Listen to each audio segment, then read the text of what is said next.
बच्चों मैं इस वीडियो से आपको क्रिटिकल एंगल के बारे में बताने वाला हूँ। क्रिटिकल एंगल जो होता है वो डेंसर मीडियम में बनता है। किस मीडियम में बनता है? डेंसर मीडियम में।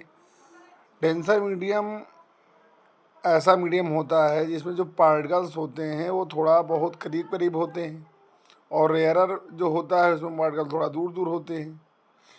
यहाँ पर जो डेंसर और रेयरर का क्लासिफिकेशन है वो ऑप्टिकल डेंसिटी के बेसिस पर किया गया है।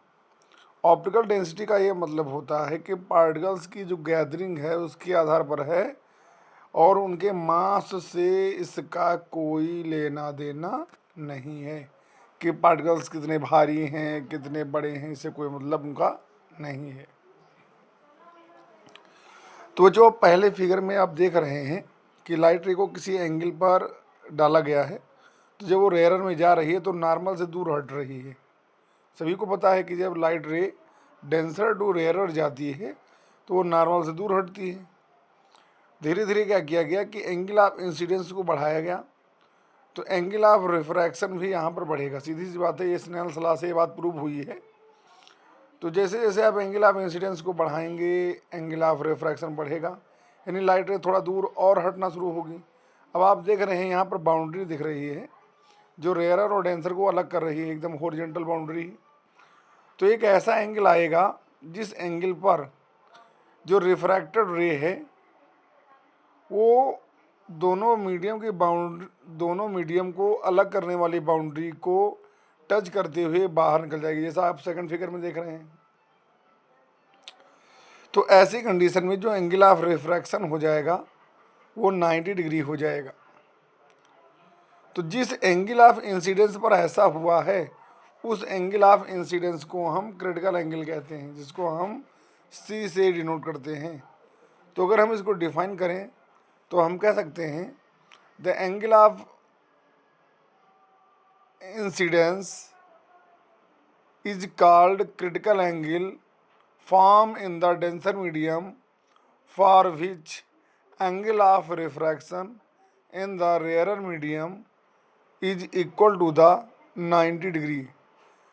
तो जो क्रिटिकल एंगल होता है ये ऑलवेज डेंसर मीडियम में फॉर्म होता है, और हर डेंसर और रेयरर मीडियम के पेयर के लिए एक क्रिटिकल एंगल एग्जिस्ट करता है। जैसे वाटर और एयर ले लें तो इसके लिए भी एक क्रिटिकल एंगल होगा। जैसे डायमंड और एयर ले लें, इसके लिए भी कोई ना कोई क्रिटिकल एंगल एग्जिस्ट करेगा। अगर हम ग्लास और एयर ले लें तो ये डेंसर और सब रेयरर के पेयर हैं, तो इन सब के लिए क्रिटिकल एंगल एग्जिस्ट करेगा। यहाँ पर जो थर्ड फिगर है ये टोटल इंटरनल रिफ्लेक्शन को शो कर रहा है, यानी कि जब डेंसर में आप एक ऐसा एंगल ऑफ इंसिडेंस ले आए हैं जिसके लिए angle of refraction in the rarer medium 90 degree हो चुका है। अब जैसे ही एंगल ऑफ इंसिडेंस को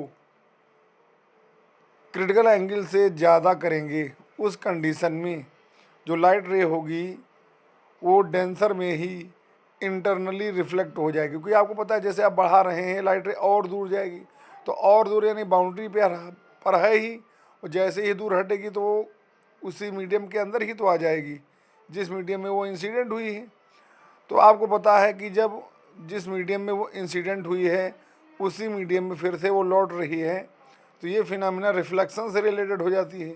इसीलिए इस फिनोमिना को हम कहते हैं टोटल इंटरनल रिफ्लेक्शन।